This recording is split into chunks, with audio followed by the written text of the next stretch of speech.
अस्सलाम वालेकुम, मैं हूं इब्राहिम नकवी और आप देख रहे हैं ऐसे न्यूज़। आज हम अपने प्रोग्राम में बात करेंगे गुज़िश्ता दिनों पहले वफाकी तहकीकाती इदारे ने जो 34 मुल्ज़िमान नामजद किए थे उसमें हतमी चालान पेश किया था। क्या उसमें कोई पेशरफ्त हो सकी या नहीं, आइए जानते हैं सीनियर साफ़ी शाहिद अंजुम से। अस्सलाम वालेकुम शाहिद साहब। वालेकुम अस्सलाम इब्राहिम, कैसे हो? ठीक हो? खैरियत से हो? अल्लाह का शुक्र है। शाहिद साहब, गुज़िश्ता दिनों FIA ने एक रिपोर्ट पेश करी थी जिसमें 34 मुल्ज़िमान को नामजद किया गया था। उस रिपोर्ट का क्या हुआ? उसकी रोकथाम के लिए कोई इक़दाम किए? इब्राहिम, ये एक बहुत बड़ा इशू है और निगरान सेटअप आने के बाद जो है ख़ास तौर पर इस बात पर गौर किया जा रहा था कि हमारा जो डॉलर का रेट है वो इतना ऊपर क्यों जा रहा है।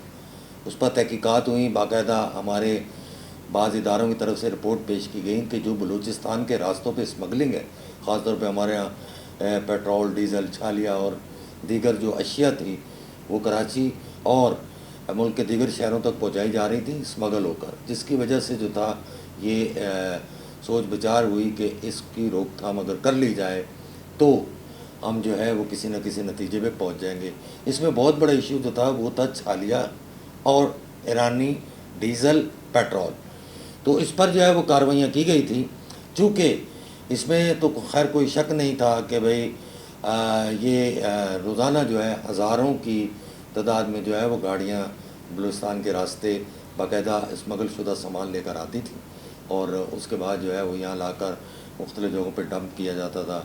और इसमें ख़ास तौर पर जो डीज़ल और पेट्रोल था, ये तो खैर हमारे यहाँ पुलिस के आला अफसरान हैं जिनकी एक फ़हरिस्त है कि उनके अपने पेट्रोल पंप हैं जहाँ तक ये पहुँचाया जाता था और वहाँ पर वो फ़रोख्त किया जाता था।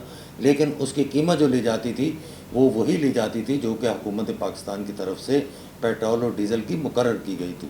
नाक़स पेट्रोल था लेकिन हम कीमत वही ले रहे थे, उससे हमें बहुत बड़ा एक नुकसान जो था वो हो रहा था। बहरहाल अब दूसरी तरफ आप आ जाएं तो छालिया का एक किस्सा स्टार्ट हुआ जिसमें जो है वो एक शख्स जिसका नाम इमरान बताया जाता है, वो सबसे बड़ा इसका जो था वो बेनिफिशरी था और वही ये काम कर रहा था, फ्रंट पर वो था और उसके पीछे कितने लोग थे ये एक बहुत तवील फहरिस्त है। अगर वक्त जो है वो इजाज़त देता तो मैं शायद इस पर 2 घंटे तक प्रोग्राम कर सकता था, जितनी बड़ी वो तवील लिस्ट है जिसमें हर पाकिस्तान के हर इदारे के लोग उसमें जो थे वो मुलविस थे। FIA ने इस पर बाकायदा तहकीकात की। इमरान ने अपनी जो FIA को डिटेल बताई थी उसके बाद जो है उसको बाकायदा अदालत में पेश किया गया और अदालत ने जब वहाँ 164 का उसका बयान लिया है तो उसने ये तमाम चीज़ें वाज़े की थी। फिर FIA ने जो अपनी हतमी जो जिसको हम फाइनल चार्जशीट कहते हैं वो जब पेश की तो उसमें उन्होंने इन तमाम अफसरान के नाम शामिल किए हैं। लेकिन ये मामला वहीं का वहीं रुका हुआ है, इससे आगे नहीं बढ़ रहा। क्यों? मुझे ये समझ नहीं आ रही कि जो लोग ये एहतसाब करना चाह रहे थे, जो लोग इन चीज़ों को रोकना चाह रहे थे, क्या उन्हीं इदारों के अफसरान जो है इसमें मुलविस हैं इसलिए मामला रुक गया है? तो अब बात यह है कि अदालत जो है वो इस पर क्या कार्रवाई करती है। खैर ये तो वक्त में पता चलेगा, आने वाला वक्त बताएगा कि FIA इस पर मज़ीद किन किन लोगों को हिरासत में लेती है, गिरफ़्तार करती है या उन पर मज़ीद तहकीकात करती है। शाहिद साहब, ये कार्रवाई अमल में लाई जाएगी? क्योंकि आप बता रहे थे 18, 19, 20 ग्रेड के अफसरान इसमें शामिल हैं, तो मुझे तो नहीं लगता कि ये कार्रवाई अमल में लाई जाएगी, इतने बड़े लोग हैं। देखिए, पहले जो 2 लोग पकड़े गए थे ना, कस्टम इंटेलिजेंस और कस्टम प्रिवेंटिव के जो 2 लोग पकड़े गए थे जिनको एयरपोर्ट से जो है वो पकड़ लिया था और उसके बाद जो है उनको काफ़ी जो है वो दिन तक रखा गया और उसके बाद फिर उनको अदालत में पेश किया गया। तो उस वक्त तो ऐसा लग रहा था कि इनसे बहुत मालूमात जो है वो हासिल कर ली गई हैं और बहुत जल्द जो है दूसरे लोगों को भी कोर्ट के इंसाफ के कटहरे में लाया जाएगा, कोर्ट में पेश किया जाएगा। लेकिन इस रिपोर्ट के फ़ाइनल होने के बाद, जो कि कई माह के बाद जुलाई में FIR हुई थी, जुलाई के बाद अब आप ये देख लें कि नवंबर जो है वो जा रहा है और FIR की रिपोर्ट जो है FIA की वो अदालत में पेश तो कर दी गई है।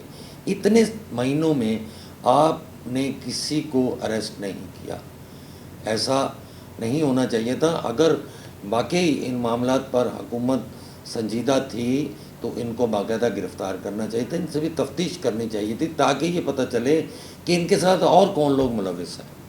شاہد صاحب ایسا تو نہیں ہے کہ یہ جو 2 مہرے انہوں نے گرفتار کیے ہیں انہی کے بعد پروگرام ان کا ختم ہو جائے گا؟ دوسرے جو لوگ ہیں بڑے افسران جس میں شامل ہے رینجرز، پولیس، کسٹم اور بھی دیگر ادارے ہیں FBI وغیرہ جیسے کہ، تو مجھے تو لگتا نہیں ہے کہ کوئی کارروائی عمل میں آئے گی۔ نہیں، ایسا نہیں ہے، میرا خیال ہے کہ ہمیں مایوس نہیں ہونا چاہیے، اس سے پہلے کارروائیاں ہوتی رہی ہیں۔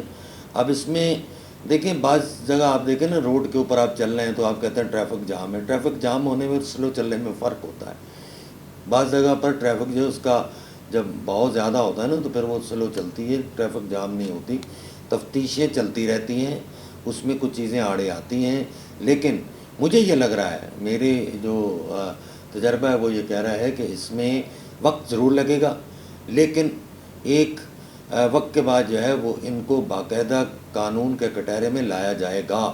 اچھا شاہد صاحب، یہ 34 ملزمان کی فہرست FIA نے جاری کی ہے، تو کیا یہ 34 ہی ملزمان ہیں یا اس سے بھی زیادہ لسٹ ہے کچھ؟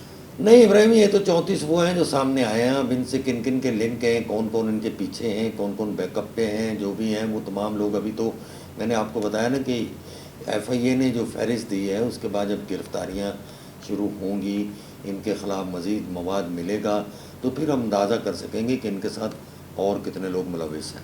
یہ تھے سینئر صحافی شاہد انجم صاحب، دیکھتے ہیں اس پر عمل درآمد ہوتا ہے یا نہیں۔ ملتے ہیں مزید ولاگ کے ساتھ، دیکھتے رہیے ایس اے نیوز۔ اللہ نگہبان۔